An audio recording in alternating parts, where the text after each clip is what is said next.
Jenderal TNI Angkatan Darat ini selalu berada di sekitaran Presiden Republik Indonesia. Tak kurang dari 5 presiden yang pernah dan sedang memimpin negara ini, mulai dari Presiden Soeharto, B.J. Habibie, Abdurrahman Wahid atau Gus Dur, Megawati Soekarno Putri, dan Joko Widodo, selalu menjadikan mantan Panglima TNI itu sebagai sosok penting di lingkar kekuasaan. Dia adalah Jenderal Purnawirawan TNI Wiranto. Selalu menarik menyimak dan mencermati langkah-langkah politik Wiranto. Berada di lingkar kekuasaan 5 presiden adalah bukti kejeliaannya bermanuver sebagai perwira tinggi TNI. Sederet jabatan strategis pernah dan masih didudukinya sebagai pembantu presiden. Di era kepemimpinan Soeharto dan Habibie, ia dipercaya sebagai Panglima TNI. Meski sempat dituding sebagai antek Soeharto di awal era reformasi, ternyata Presiden Abdurrahman Wahid masih memberi kepercayaan besar kepada Wiranto sebagai Menteri Pertahanan Keamanan. Begitu pula di era kepemimpinan berikutnya, Presiden Megawati Soekarno Putri, Wiranto didapuk menjadi Menteri Koordinator Bidang Politik dan Keamanan. Jabatan Menko Polhukam kembali menjadi miliknya ketika Joko Widodo terpilih sebagai presiden.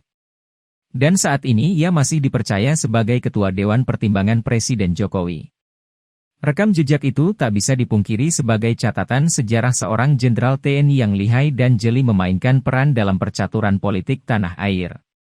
Bahkan Ketua Umum Gerindra Prabowo Subianto yang akan maju sebagai calon presiden di Pilpres 2024 mendatang telah meminta Wiranto sebagai pendamping atau pembantu presiden. Hal itu bahkan langsung disampaikan Prabowo saat menerima kunjungan Wiranto di kediamannya di Hambalang, Senin 1 Mei 2023 kemarin. Dalam pertemuan itu, Prabowo meminta Wiranto untuk mendampingi presiden selanjutnya.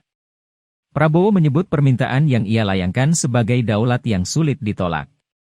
Karena Bapak sudah pernah mendampingi 5 presiden, saya mohon Bapak mendampingi presiden ke-6, Pak, pinta Prabowo. Ini daulat Pak. Jadi sulit menolaknya, imbuhnya.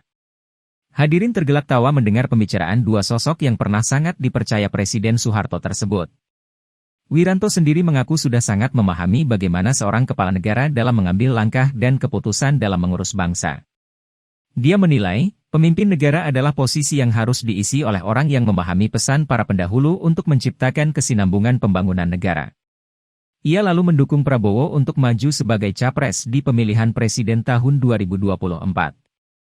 Prabowo di mata Wiranto memenuhi kriteria tersebut. Wiranto pun mendorong Prabowo menjadi calon presiden. Maka dari itu, saya mendorong Pak Prabowo dan teman-teman dari Gerindra teruslah maju membawa negeri ini ke dalam suasana politik yang sehat, untuk memberikan kesinambungan pembangunan untuk negeri ini, tukasnya. Selain itu, manuver lain yang bisa kita saksikan dari Jenderal Tempur ini adalah roadshow yang dilakukan Wiranto ke sejumlah elit partai pada Senin kemarin. Ia memang terlihat lebih sibuk dari hari-hari biasanya. Wiranto seolah memahami kapan harus turun gunung, kapan harus diam dan memantau. Mantan Ketua Umum Partai Hanura itu, selain bertemu Prabowo, ternyata terlebih dulu menemui pelaksana tugas Ketua Umum P3 Muhammad Mardiono. Lawatan itu jelas tak sekedar silaturahmi semata. Tanpa banyak basa-basi Wiranto menyodorkan 100 koleganya kepada P3 untuk direkrut. Secara resmi, Pak Ketua Umum, saya serahkan anggota-anggota saya kepada Bapak untuk dapat dididik, dapat direkrut, dan dimatangkan untuk kelak menjadi para pemimpin-pemimpin yang berguna untuk bangsa dan negara, tandas Wiranto. Padahal sepekan lalu P3 baru saja mendeklarasikan Ganjar Pranowo yang diusung sebagai calon presiden di Pilpres 2024.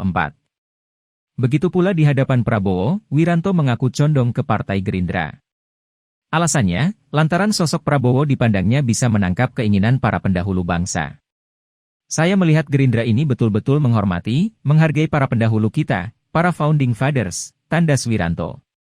Bagi sebagian orang, secara kasat mata mungkin memandang manuver Wiranto bermain di dua kaki, adalah sikap oportunis demi syahwat kekuasaan.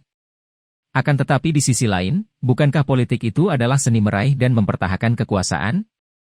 Sejarah perjalanan bangsa ini akan mencatat seorang jenderal yang bak kancil mampu menggunakan kecerdasannya memanfaatkan momentum untuk dirinya, kelompok, atau bahkan klaim kepentingan bangsa.